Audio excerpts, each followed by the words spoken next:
Listo. Buenos días, mi nombre es Carolina Cárdenas, él es Daniel Montoya y a nosotros nos ocupa el tema de fascitis necrotizante. Bueno, entonces esto es como el inicio de lo que vamos a hablar durante la presentación. Bueno, antes de empezar es importante dar como una introducción de lo que son las infecciones de tejidos blandos y piel, ¿cierto? Entonces es una variedad de condiciones que pueden involucrar tanto la piel como el tejido subcutáneo, la fascia o el músculo.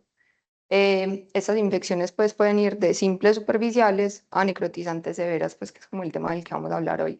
¿Esto de qué va a depender? Pues del agente, del fenómeno, de la localización, y a la localización hace más referencia pues como al mecanismo fisiopatológico de entrada del organismo y también pues como la profundidad de la lesión. Eso es un poquito pues como de historia que les queríamos traer de cómo ha ido evolucionando pues la clasificación de la infección de tejidos blandos y de piel. Entonces, en 1998 inicialmente se clasificó en complicada y no complicada, ¿cierto? La complicada pues eran esas, ahí está al revés. Entonces, la no complicada es la superficial, que era todas la celulitis, los abscesos simples, y la complicada ya era pues como esas infecciones mucho más profundas, incluidas pues las necrotizantes.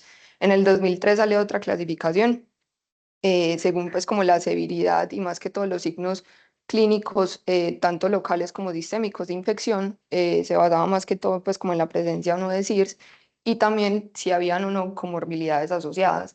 En el 2014 la ITSA pues saca otro tipo de clasificación que tiene en cuenta la purulencia y no purulencia pues como de las lesiones y lo clasifica en leve, moderada y severa, y también pues como las necrotizantes lo hacen un grupo aparte. Y actualmente, pues esta es como la clasificación que utilizamos. Pues las guías de la WSS dicen que uno debería tener en cuenta pues factores de necrosis, si hay o no necrosis, la extensión como tal, anatómica pues de la lesión, si hay o no purulencia, y la condición clínica del paciente, incluyendo pues si hay comorbilidades asociadas o si hay o no SIRS, para uno poder clasificar correctamente la infección de tejidos blandos y de piel. Esta imagen, aunque no es la mejor, la sacamos de un video, pero resume muy bien pues como las principales infecciones de tejidos blandos y piel y lo separa pues como según la capa que afecta, cuáles son pues como las condiciones más comunes y también habla pues como de condiciones más raras como lo son las fúngicas. Entonces para que lo tengan en cuenta, no es como el enfoque de esta presentación, pero es importante mencionarlo. Entonces, ahora sí, la fascitis necrotizante de tejidos blandos es un término, pues no relativamente nuevo, pero sí tuvo unos ajustes durante el tiempo, porque antes se mencionaba solamente como fascitis necrotizante, pero ahí se excluía otro tipo de fascitis, de otros tipos, perdón, de infecciones necrotizantes, como era la del músculo, como era también pues como la de otras zonas. Entonces, esto engloba pues como todas las infecciones necrotizantes, que van a ser infecciones invasivas, potencialmente mortales, que van a tener pues ese componente necrotizante y que pueden afectar cualquier capa o todas las capas del compartimento del tejido blando, desde lo que vendría siendo la dermis superficial y el tejido subcutáneo hasta la fase profunda y pues el músculo también. ¿Cuáles son como los factores diferenciales primordiales, digámoslo así, para poder diferenciar esto de una infección de tejidos blandos, pues podríamos decir no complicada? Que estas infecciones van a ser progresivas, las bacterias que las producen, muchas de ellas van a tener producción de toxinas y por ende pues la respuesta inmune va a ser mucho más fuerte a diferencia de las otras. También la activación de citoquinas, que eso ahorita se los explico un poquito mejor, microtrombosis, todo lo que es el componente pues de la isquemia y posteriormente disfunción del tejido y también pues una diseminación extensa que va acorde con toda esa disfunción pues inmunológica que conllevan estas infecciones. Entonces, ellas se pueden clasificar según la ubicación anatómica y según la profundidad. Específicamente, estas son más como de vasititis necrotizante y las tipo uno que ya ahorita pues como que les aclaro eso. Pero vamos a tener la gangrena de Fournier, que afecta todo lo que es perine y área genital. Estas dos, aunque no son específicamente, bueno, la Ludwig angina sí, pero el síndrome de Lemierre no. Es una fascitis como tal, pero puede llevar una fascitis de todo lo que es la fascia, pues como del cuello, ¿cierto? Entonces la Ludwig angina va a afectar la fascia submandibular y esto se va a dar o se asocia a infecciones como del piso de la boca o abscesos pues periamigdalinos. Y el síndrome de Lemierre es una tromboflebitis de la vena yugular y por ende pues la extensión al cuello puede generar una fascitis. y según la profundidad se van a clasificar también. Entonces, si afecta todo lo que es dermis y tejido subcutáneo, va a ser una celulitis necrotizante. La fascitis ya va a ser entonces cuando afecta todo el componente pues, de la fascia, y la miositis si afecta pues, el componente muscular. Entonces, ahora sí, para entrar un poquito más pues como en vasititis, tenemos que es una entidad poco frecuente, pero tiene una alta morbimortalidad, y más que todo eso se asocia es como las secuelas funcionales que va a dejar esta infección. Entonces, en general, las infecciones pues necrotizantes de tejido blando van a tener una incidencia entre 3.800 a 5.800 casos por 100.000 habitantes, con una mortalidad hasta el 43%. Específicamente la vasititis tiene una incidencia de 0,3 a 5 casos por 100.000 pacientes, y una mortalidad pues que se eleva hasta el 30%, y eso es dependiente pues también del tipo. Em, los textos mencionan que la mortalidad ha disminuido casi hasta el 12% ante una detección temprana, ante una resucitación pues intensiva inicial y un buen cubrimiento antibiótico. Entonces, el enfoque pues como de estas entidades es conocerlas, saber que existen, aunque no son tan comunes, y tenerlas pues en cuenta según los factores de riesgo. Estos son unos factores de riesgo generales, digámoslo así, ya que para cada tipo pues de vasititis va a haber como un factor de riesgo predominante. Sin embargo, estos son como los generales. Hacemos enfoque pues en la diabetes porque es uno de los principales, y las otras pues para que las tengan en cuenta, pero ya les voy a explicar un poquito mejor. Entonces, en términos de la fisiopatología, lo que hay que tener en cuenta es que es dependiente del agente causal y si hay o no una vía de entrada, ¿cierto? Eso es como lo más importante. Pero en términos generales, digamos lo que se asocian a heridas traumáticas mayores, lesiones menores de la mucosa, como lo son abrasiones, laceraciones. Puede también relacionarse con infección por varicela zoster, específicamente en niños, y heridas no penetrantes como contusiones musculares o desgarros pues musculares también. Entonces, básicamente lo que va a suceder es este ciclo vicioso, que fue lo que les mencioné, que es como lo que nos diferencia de ese otro tipo de infecciones de tejido blando, que es que va a haber pues una infección pues que es rápidamente progresiva, y eso va a llevar a todos los cambios fisiopatológicos, como lo es la microtrombosis, la producción pues de citoquinas, en general una respuesta inmune pues em, muy fuerte, y que desencadena pues una inflamación. Entonces, inflamación de la íntima de la arteria, tumefacción, obstrucción, trombosis y finalmente pues necrosis. Entonces, se han descrito como tres mecanismos principales asociados pues como a la fisiopatología. Eso es específicamente o más asociado a biógenes, ¿cierto? Entonces, que es uno de los principales agentes. Entonces menciona la proteína M o los superantígenos, que básicamente van a ser moléculas PAMP, que van a ser propias de algunos microorganismos, específicamente el Streptococcus, y eso finalmente lo que va a generar es una respuesta inmune hiperamplificada, porque la diferencia entre los superantígenos y los antígenos normales es que el sistema inmune lo reconoce mayoritariamente. O sea, los antígenos normales lo reconocen como en un 0,01%, mientras que los superantígenos en casi un 20%. Entonces eso es como lo que genera esa respuesta hiperamplificada, y posteriormente pues va a desencadenar una respuesta inflamatoria severa. El segundo pues como factor asociado es la trombosis de la vasculatura local, que eso básicamente se va a generar por la respuesta inflamatoria desencadenada pues por los superantígenos, y eso va a llevar a procesos trombóticos asociados, que finalmente lo que van a desencadenar es pues la prevención de la quimiotaxis, y con ello eh, como la que no se active pues o actúe el sistema inmune local. Y también pues isquemia y liberación posterior de AMS, que eso va a propagar la necrosis del tejido. Y por último, la secreción de exotoxinas citopáticas, que fue lo que les mencioné pues de ciertos grupos de bacterias que producen exotoxinas o toxinas citotóxicas, que eso va a llevar a una degranulación masiva de los neutrófilos, y con ello pues también liberación de enzimas que van a propagar pues como todo el daño tisular asociado. Entonces, esta tabla resume muy bien lo que son los factores predisponentes para cada tipo de vasititis necrotizante. Entonces, por ejemplo, trauma penetrante mayor se va a asociar más con lo que es la gangrena gaseosa, o también pues como lo que es la vasititis tipo 1. Ya la que no se asocia con trauma o en pacientes que no estén pues como inmunocomprometidos sería la vasititis tipo 2, y ya dependiendo pues si hay agua, si hay otro tipo pues como de factores, se asocia a un tipo específico. Pero pues para que lo tengan en cuenta, esta tabla resume muy bien los factores predisponentes para cada uno. Entonces ahora para entrar en la clasificación y pues la etiología, la vasititis se divide en cuatro tipos. Eso va a ser dependiente tanto pues como de los factores predisponentes que tenga el paciente y a la agente causal pues como tal. Entonces la tipo uno es la más frecuente de todos, eh, es casi hasta el 80%. Esta va a ser polimicrobiana, eso quiere decir que tiene un componente de bacterias anaerobias y aerobias. Los aerobios más comunes van a ser los estreptococos, pues del grupo estreptococo, y los anaerobios, el más común de todos es el bacterioides, pero también puede estar E. coli, pseudomonas y hasta Clostridium. Estas predominantemente en seniles o en pacientes que estén críticamente enfermos o que tengan pues como una comorbilidad asociada, generalmente mal controlada.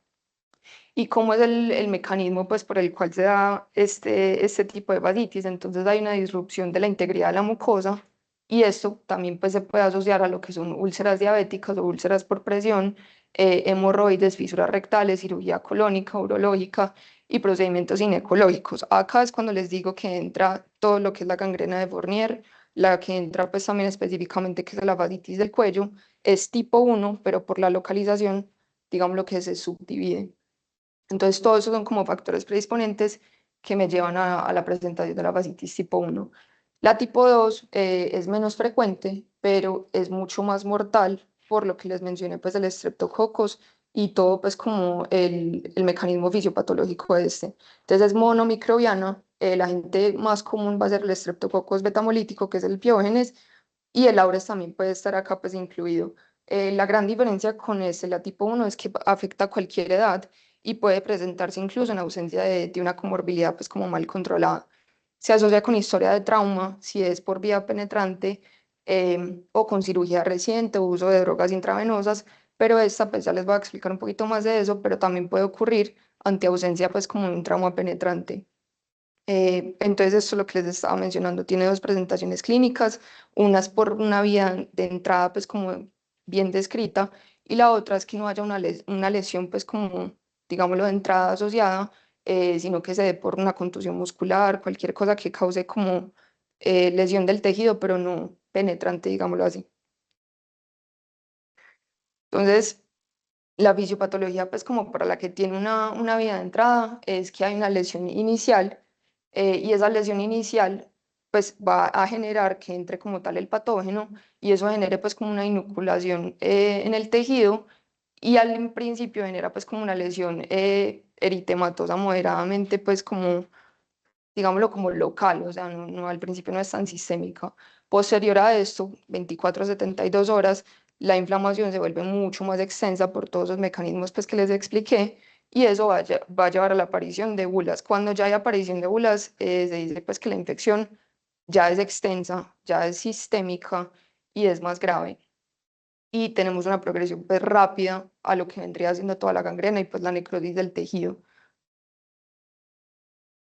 La que no tiene una vía de entrada, que se presenta casi en el 50% de los casos, entonces se va a dar en sitios donde el trauma no es penetrante, que sean comunes, entonces todas las áreas que sean expuestas, donde uno pueda tener contusiones musculares, desgarros musculares. Acá mencionan pues también lo de la infección por varicela zoster en los niños e incluso también hacen una relación con la faringitis por piógenes en los niños que podría tener pues como algún mecanismo causal por la colonización pues, de la nasofaringe.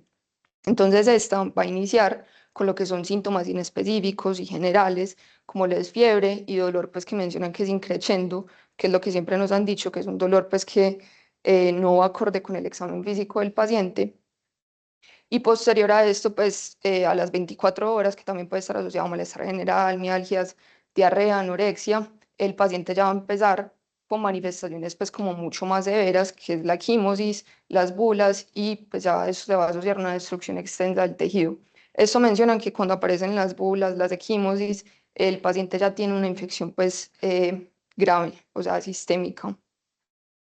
Y el daño orgánico y la toxicidad sistémica es mucho mayor que en la que tiene una vía de entrada y por ende la mortalidad va a ser mayor en esta.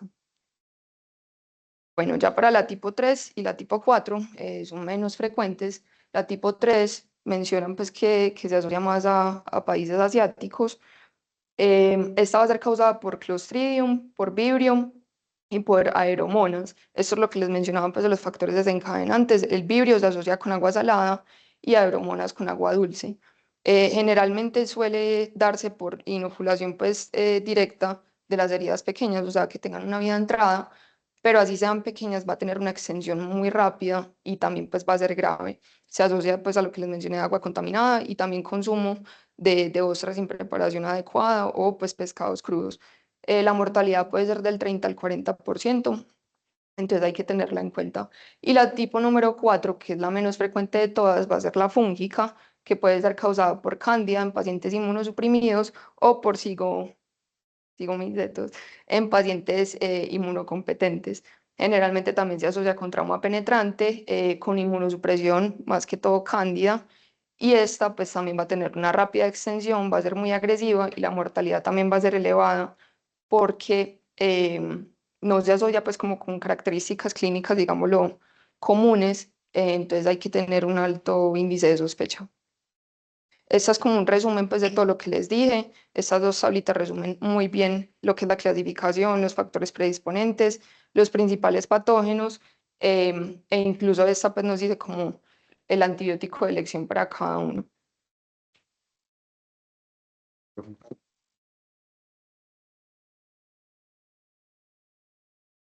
Bueno, entonces ya que Carlos nos habló muy bien de cómo es toda la parte, ay, Dios mío, esto está más enredado, de toda la parte como biopatológica y etiológica de la fascitis, vamos a hablar ahora sí de lo que es el diagnóstico y el manejo. Entonces, el mensaje es claro, el diagnóstico es clínico, digamos que es una, por la propia mortalidad y por la propia rápida evolución que tiene esta patología, idealmente deberíamos no depender y no depender ni de imágenes ni de laboratorios y vamos a ver que tampoco son recursos ideales para poder hacer el diagnóstico. Hay una frase muy famosa es, si usted cree que es fascitis necrotizante, probablemente es una fascitis necrotizante, o sea, no piense. Y por, como se ha visto, digamos, en la evidencia pues, de estudios retrospectivos, la mortalidad se ve principalmente impactada si se intervienen los pacientes antes de 6 horas después antes de que pasen 6 horas después del diagnóstico.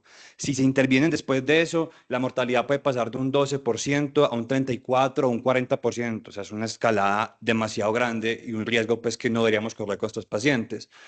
Entonces, ¿cuáles son los signos clínicos de la fascitis necrotizante? Digamos que hay una triada muy famosa que es edema, eritema y el dolor desproporcionado o dolor increciendo, que son dos cosas diferentes. El dolor desproporcionado es, como dice el nombre, un dolor que nos corresponde a lo que vemos clínicamente. Entonces, un paciente con una erisipela, una celulitis pequeña a nivel de la extremidad, pero que refiere a un dolor muy intenso que la literatura describe que no se mejora ni con AINES no selectivos ni con opioides moderados, pues, por ejemplo, con tramadol o pues, ya digamos con otro tipo de analgésicos más potentes que los opioides, que los AINES normalmente.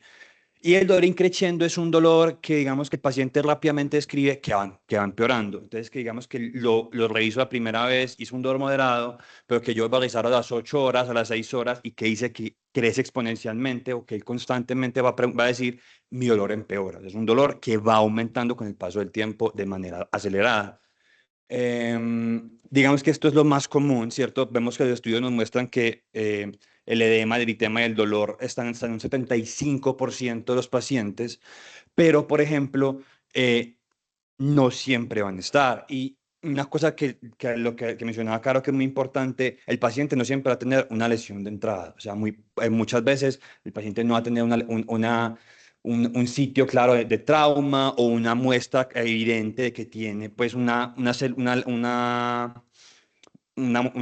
muestra dermatológica pues, de la lesión. Entonces, pues es importante tener siempre sospecha de esto. La fiebre no está en todos los pacientes y pueden haber necrosis cutáneas, bulas y vesículas. Esto, digamos, en teoría aparecería en todos, porque si la nefritis necrotizante evoluciona en el tiempo de manera natural y se esparce por todo el tejido, pues en teoría generaría este tipo de lesiones que son, digamos, los signos fuertes de necrosis, pero pues si se logra intervenir a tiempo y se logra realizar pues todo el manejo, pues no aparecerían. Por eso es que también no está en todos los pacientes. Y sigamos. Ay, perdón.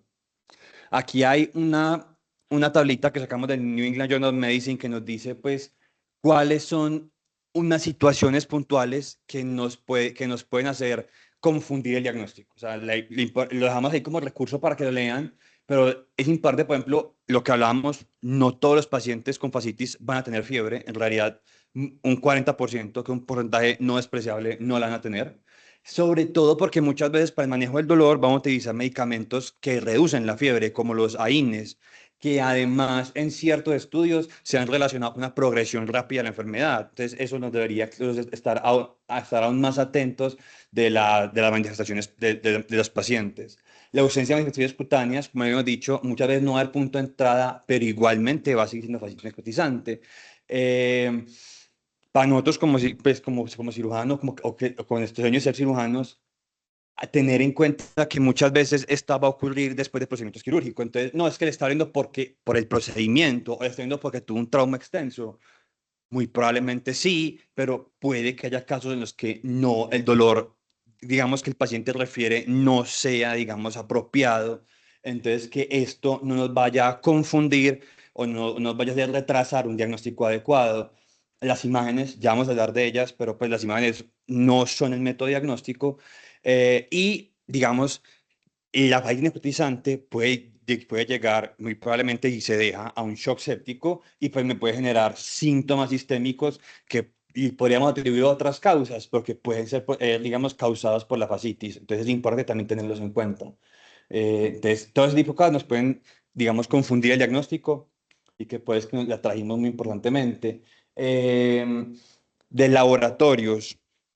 Digamos que en el 2006 salió un estudio en Japón perdón, en Toronto, por un japonés, el cual nos hablaba nos traía esto, que es el LRINEC, muy famoso, que es una escala de clasificación en la cual, con estos parámetros que son la hemoglobina, leucocitos, el sodio, creatina, glucósido y la PCR, nos da unos puntajes. Y dependiendo del puntaje, pues él decía si podía o no tener fatiga cotizante.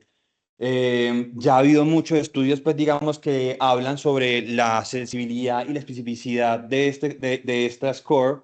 Entonces, si la puntuación es mayor a 6 es altamente específico para fatiga necrotizante. Entonces, ahí nos puede ser útil el RINEC.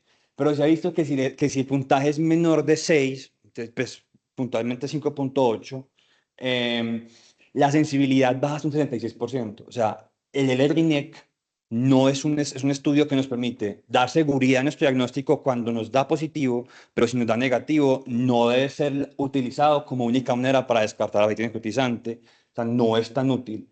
Eh, También se han hablado pues, de algunos patrones específicos, por ejemplo, para Clostridium, que es una hemoglobina disminuida, una hiperleucocitosis y una PCR elevada, pero pues no tienen, digamos, una validez en la evidencia suficiente como para poder eh, pegarnos con solo esto. Entonces, son muy útiles los exámenes de laboratorio, debemos utilizarlos, pero no pueden ser la única manera en la cual nosotros decir que si el paciente tiene o no tiene fatiga necrotizante. Siempre hemos guiarnos por la clínica, por la fecha clínica. Hay otros scores, por ejemplo, otro que es el score de severidad de la gangrena de Fournier, pero pues digamos que los estudios lo que muestran es que solo tienen validez de manera retrospectiva y que no nos van a ayudar pues como para poder definir la severidad o la posibilidad pues de que el paciente tenga o no la enfermedad. De imágenes, nunca retrasa el diagnóstico. Entonces, si yo creo que es una fatiga necrotizante, lo que debo hacer es operar al paciente. Ya vamos a ver en el manejo que el manejo es quirúrgico. Esos pacientes necesitan una intervención rápida en un quirófano. Y pues digamos que de todas las imágenes disponibles, la TAC es la más recomendada. Aquí tenemos una tomografía, digamos, del miembro inferior y aquí tenemos pues una radiografía. Entonces, en la TAC podemos encontrar edema, pues que por la calidad de imagen no se ve aquí muy bien, pero aquí puede ver un edema pues, digamos, a nivel muscular, se puede ver aire libre, que es, digamos, lo que más comúnmente vamos a ver, y estriación de la grasa. Son como los signos pues que nos van a hablar de que hay una infección ahí en la zona, y en la radiografía es mucho menos frecuente que damos los cambios. pero también lo que vamos a encontrar es, digamos, aire dentro del músculo. Antes, digamos que se hablaba clásicamente de que la fascitis necrotizante por clostridioides, o la fascitis gangrenosa, era la única que producía aire. Hoy se sabe que no, hoy se sabe que, digamos, tanto la tipo 1 como la tipo 2 pues, pueden producir, digamos, aire dentro del tejido, sobre todo pues, por las condiciones propias del estreptococo y las estreptolicinas son. Pero bueno, entonces aquí lo importante es eso, el diagnóstico no es por imágenes, el diagnóstico no es por laboratorio, el diagnóstico es clínico y debe ser, y digamos, si yo tengo la duda, lo voy a llevar al quirófano para ver si tiene o no la vasina necrotizante. Ahí nos hablan de un examen famoso que es, digamos, el de la prueba del dedo, que yo hago una pequeña incisión, dicen de más o menos 2 a 3 milímetros encima de la lesión o de donde yo sospecho que tengo la fascitis y meto mi dedo, ¿cierto? Si el tejido cede fácilmente, o sea, es muy friable. Si sale, digamos, un agua, dicen que un agua como sucia, como de caño, como marrón, y si sale, pues, que es ciertamente purulento, es una faitina hipnotizante, ¿cierto? Y es clásicamente descrito así, y es muy útil, pero digamos que el gold estándar es intraoperatorio. Y para darle el manejo puntualmente, tenemos que lo más importante es el desviamiento quirúrgico, ya lo he mencionado varias veces, es lo que va a salvar a los pacientes y es lo que verdaderamente va a impactar la mortalidad en ellos. Antibiótico-terapia de amplio espectro, ya vamos a dar unas cosas puntuales, el manejo de soporte. Estos pacientes deben estar mínimo en una unidad de cuidados especiales y deben estar monitorizados por la velocidad, digamos, tan fulminante con la cual pueden empeorar y pueden complicarse, y las terapias coadyuvantes que les vamos a mencionar, porque la literatura nos dice, pues vamos a ver que no son como lo más importante. Derivamiento quirúrgico, ¿cierto? Es un paciente que ya se había visto, pues, que ya se habían realizado varios procedimientos en los cuales se había limpiado todo el tejido desvitalizado. Entonces, cosas importantes, siempre se debe remover todo el tejido no viable, o sea, siempre se debe lograr encontrar tejido vitalizado, tejido que es sangre normal, tejido como este, ¿cierto? Que no se vea, que se vea limpio, que se vea con irrigación adecuada, ¿cierto? ¿Por qué? Porque todo tejido no viable es un foco de infección. El, digamos lo que para cualquier enfermedad infecciosa, el control del foco es lo más importante. Y estos pacientes que son tan críticamente enfermos o que pueden progresar tan rápidamente a una situación crítica, se tiene que manejar el foco de manera adecuada. Y se debe tener en cuenta, obviamente, la posibilidad de amputación. Si tengo un paciente con una enfermedad inferior muy afectada, por un mismo pie diabético, ¿cierto? Que, digamos, no voy a poder rescatar toda la extremidad, pues simplemente se debe tener en cuenta. Obviamente no es lo ideal, pero es una posibilidad. Se deben tomar cultivos de cada tejido. O sea, si tengo no solamente el tejido celular superior afectado y la epidermis afectada, pues tomo cultivo de los dos. Pero tengo el tejido celular subcutáneo, la fascia, el músculo y la epidermis y la piel. Tomo cultivo de cada tejido particular y cada tejido lo cultivo. Sobre todo, pues, porque como tenemos pacientes, o digamos del grupo uno que puede ser polimicrobianos, pues debo de conocer cuáles son digamos, los agentes etiológicos que tengo enfrente para poder dirigir la antibioticoterapia. Los pacientes se tenga que ser intervenidos varias veces. O sea, hay muchos pacientes a los cuales una sola intervención quirúrgica no es suficiente. Los pacientes tienen que estar bajo monitorización estricta y se tiene que saber que muchas veces un solo acto quirúrgico no es suficiente para hacer un control total de la enfermedad y muy importante, el manejo de la herida postquirúrgica. O sea, después del quirófano, yo cómo voy a evitar que esa herida que está expuesta, por ejemplo, como esta herida, cómo voy a hacer que no empeore pues, la condición del paciente o que no se sobreinfecte. Lo que más se habla hoy en día son los sistemas BAC, los sistemas de presión negativa, ha cambiado drásticamente pues, la manera en la cual manejamos estas heridas grandes, estos pacientes, pero igualmente pues la clínica de heridas, una limpieza constante de las heridas y un seguimiento estrecho de la clínica van a impactar de manera muy positiva los desenlaces de nuestros pacientes. La antieticoterapia de amplio espectro, hablamos de que como la mayor digamos, la mayor cantidad de casos, los casos más comunes son por tipo uno, que es polimicrobiano. Entonces, si tenemos una paciente que no tenemos un cultivo y no sabemos, pues, digamos, puntualmente qué es lo que tenemos, siempre debemos empezar de manera empírica antibióticos que circulan gram positivos, incluido el Staphylococcus aureus mucígeno resistente, gram negativos y anaerobios, y Staphylococcus bacterias toxinas, ¿cierto? Tanto Staphylococcus como Streptos. ¿Por qué? Porque estas toxinas, digamos, se ha visto que estas bacterias productoras de toxinas están particularmente relacionadas con la bacteria necrotizante, y estas toxinas son las que nos van a, digamos, a generar toda esa cadena inflamatoria descontrolada. Entonces, como ejemplos más claros, tenemos la streptolicina O, que incluso se ha relacionado con cardiomiopatía y con coagulación intravascular diseminada en estos pacientes reversible, y la leucocina Phantom Valentine. Entonces, pues tenemos que cubrir utilizando antibiótico que sepamos que tiene efecto para neutralizar estas toxinas, que va a ser la clindamicina. Particularmente si ya se aísla vibro o aeromonas, adicionamos la doxiciclina, pues, al manejo de todo, pues, a este manejo antibiótico, con antibióticos. Y se habla que no es necesario iniciar con cubrimiento antifúngico.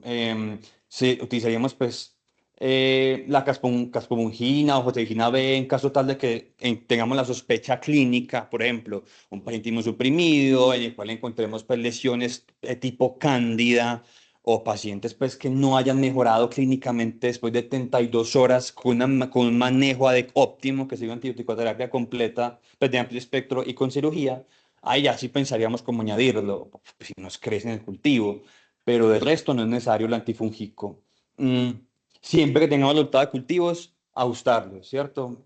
Como cualquier otra infección, hay que cuidar los antibióticos, son recurso limitado, hay una alta tasa de resistencia que cada vez empeora, y si nosotros, pues, no colaboramos, pues no va a quedar rápidamente sin antibióticos. Y no hay, digamos que no encontramos una fecha como un límite de días claro que dice debe estar 14 días con antibiótico, debe estar 5 días con antibiótico. No. ¿Por qué? Pues porque no hay como estudios prospectivos, entonces, digamos, no hay manera como de decir a ciencia cierta cuánto tiempo mínimo necesita. Lo que se dice es por lo menos 72 horas después de la reducción del cuadro agudo, o sea, que ya tenga normalización rectante de fase aguda, que ya tenga un control de la herida, que ya no se, que ya la herida esté limpia, que no se vea, que no haya progresión, que el paciente esté estable clínicamente. Después de lograr eso, mínimo 72 horas, y ya después, pues, ya sí concretar con expertos, con infectólogos o con cirujanos o médicos que tengan amplia experiencia con antibióticos, definir hasta cuándo dejar la antibioticoterapia, ¿cierto? Y obviamente también dependiendo de lo que nos hagan los cultivos. La WSS nos trae, pues, dos esquemas, nos sugiere dos esquemas: uno para los pacientes estables hemodinámicamente y otro para pacientes inestables hemodinámicamente. Em, Ambos nos traen antibióticos que descubren gram negativos, gram positivos, anaerobios, puntualmente en el caso está hemodinámicamente, que es el metronidazol, y la clindamicina, fundamental en ambos casos, por lo que decíamos, nos permite inhibir la producción de toxinas. Entonces, siempre, no toda literatura dice que lo usemos, pero la más nueva la recomienda fuertemente, y pues se ha visto que si hay una relación directa con esas toxinas y un peor pronóstico con sus pacientes, pues utilicémosla. Y ya como para el otro tipo de manejos, lo que decíamos, ojalá los pacientes siempre estén mínimo en una unidad de cuidado intermedio, y que estén monitorizados. Si el paciente está con un choque séptico o está, digamos, en un estado de shock, el manejo de la sepsis y el choque séptico puntualmente. Y de terapias coadyuvantes, la literatura habla de dos principales: las camas de oxígeno hiperbárico y la inmunoglobulina G. La cama de oxígeno hiperbárico, no hay evidencia suficiente que nos diga que es útil. Además, ¿qué pasa? Pues que, que técnicamente el recurso es muy poco disponible, sobre todo en nuestro medio, y hay muy pocas cámaras de oxígeno hiperbárico pues, que nos permitan monitorizar un paciente. Entonces, yo tengo un paciente críticamente enfermo, una cámara de oxígeno hiperbárico, pues muchas veces no tiene practicidad en la vida real. Entonces, pues no utilizarla. La inmunoglobulina G, digamos que al principio de los 2000 estuvo muy en boga, se recomendó mucho, como vea, como dos o tres estudios puntuales que nos hablaban de que podía ayudar a mejorar las defensas de los pacientes, pero en 2017 en Dinamarca hizo un estudio, pues, y no es el único, pues como el más grande que se hizo, que es el Instinct, que el Instinct lo que cogió fue que cogió no fue cero, fueron 100 o 123 pacientes que tuvieron diagnóstico, que se realizó el diagnóstico de cotizante y se dividió en uno a uno, ¿cierto? Entonces, a uno se le dio placebo y a otro se le dio inmunoglobulina G. No sé si estoy diciendo mal lo del estudio, pero bueno, así más o menos como lo entendí. Y se buscó a 3 días el desenlace, pues digamos, de esos pacientes, cómo cambiaba. Eso fue un desenlace compuesto, que no me acuerdo puntualmente cuál fue, pero lo que observó fue que el placebo, pues que la inmunoglobulina G no tenía ninguna mejora significativa con respecto al placebo. Además, es un recurso muy costoso, como para utilizar en los pacientes sabiendo que no tiene una evidencia fuerte, pues no vale la pena, ¿cierto? Y ya, para finalizar pues, esta charla, que es un poco larga, unas conclusiones. Siempre una sospecha clínica alta, siempre tengan al fondo de la cabeza un paciente que no le cuadre, un paciente que tenga un cuadro clínico parecido, sospéchelo.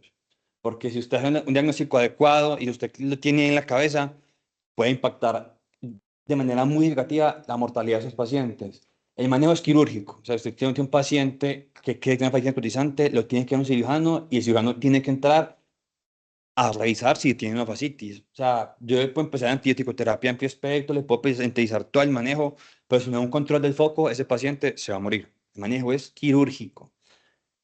Si usted cree que una fascitis, probablemente lo sea. Si tiene la duda, pues entra en el quirófano. Lo mejor que le puede pasar es que no lo tenga, que tenga algún tipo de infección diferente.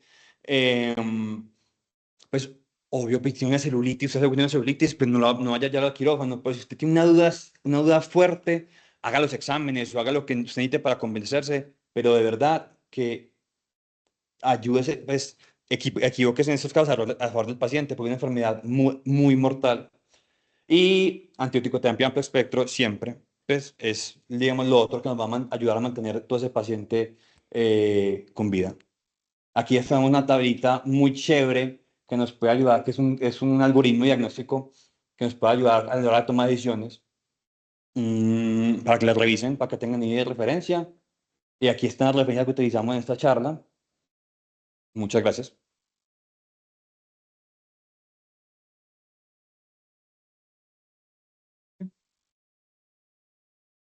Por-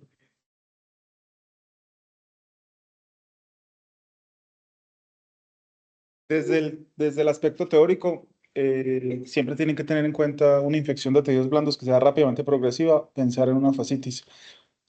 Cuando uno lee, uno ve que la velocidad de la evolución de la fascitis es entre 2 y 3 centímetros por hora. Entonces, usted tiene una celulitis hoy, que mañana tiene el doble o el triple del tamaño, pues siempre sospecha una fascitis. Y como tú dijiste, el manejo es quirúrgico. Si a usted le queda la duda, llévelo a la cirugía, ábralo y revise si realmente tiene compromiso la fase o no, porque eh, eso puede matar al paciente. Hay estudios en Estados Unidos que comparan los cirujanos que son conservadores versus los que no son tan conservadores, no conservadores, es decir, tiene una fascitis del miembro superior y no lo amputa. Los cirujanos conservadores, en el grupo de los cirujanos conservadores se mueren el doble versus los cirujanos no conservadores. Eso habla de la gravedad de la infección y de los radicales que tenemos que ser. Muchas veces, ay, no, es que me toca quitarle un más, es que no. Si le toca amputarlo, ampútelo, porque o si no el paciente se va a morir. Y respecto a los antibióticos, pues depende mucho de lo que usted sospeche. Nosotros vemos mucho más infecciones polimicrobianas, por eso usamos el primer y el segundo esquema que colocar. Respecto a lo operativo de la charla, eh, creo que la primera vez que veo a Carolina, ya es la segunda vez que veo a Daniel y veo una evolución muy buena. Me llevé una sorpresa muy agradable. porque la primera vez que te vi estabas muy nervioso y esta vez es mucho más fluido. Una recomendación es habla más despacio. Habla más despacio porque a veces no se te entiende muy bien lo que estás diciendo. Y a Carolina que mire un poquito más al público para que conecte con el público y uno se entretenga mucho más con la charla. Las diapositivas son una ayuda. Me gustó mucho lo que hizo Daniel, es mirar y hablar. El tema es este, porque eso demuestra que maneja el tema. Y otra cosa que estaba pensando ahorita es, el lunes tenemos la entrevista a los nuevos residentes de cirugía. Ya van a ser ustedes a partir del próximo año, porque, pues porque el internado termina de ellos este diciembre, ¿cierto? Entonces, esto es un muy buen entrenamiento para cuando ustedes vayan a ser residentes. Porque uno ve la diferencia de las personas que se han expuesto, que se han parado ahí, que le quitan el miedo, que evolucionan y obviamente pues les da una ventaja significativa respecto a eso. Yo espero que en los próximos 2 años empiecen a ver las caras de ustedes y créanme que en ese momento van a ver que valió la pena este esfuerzo. Porque yo siempre que vengo aquí les digo, esto es un esfuerzo, ustedes no están obligados a estar aquí, ustedes vienen aquí porque quieren. Pero créame que todo esfuerzo en esta carrera vale la pena. Entonces, espero que próximamente empiecen a ver los frutos de este trabajo. Los felicito, me gustó mucho la charla. Muchas gracias.